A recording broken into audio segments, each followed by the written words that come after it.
So you want to make a propane tank stove? You're on the right channel. Here's a real quick and easy way. I'll run right through it.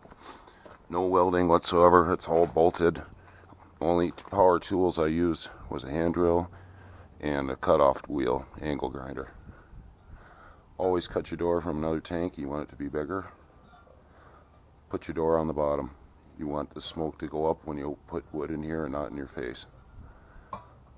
Homemade latch, just cut from plate, steel, and bent. I got a spring here so I don't burn my fingers putting wood in the stove. Got an underfire damper. It's simply the old lever off the tank, bolt, and a large washer. This is just a flange bracket, scrap.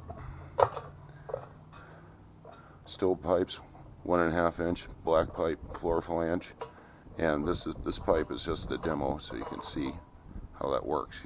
You'll get a longer one to run out the top of your shack, whether you use this for an ice shack or sauna or whatever.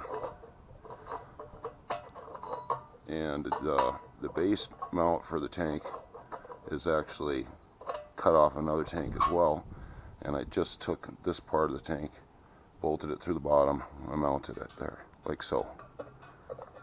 Make sure it's level, makes a very sturdy, nice mount. Inside I got an old piece of grate from an old barbecue that I cut from my log grate. Keep wood off the bottom, keep good airflow. Door is simply bolted.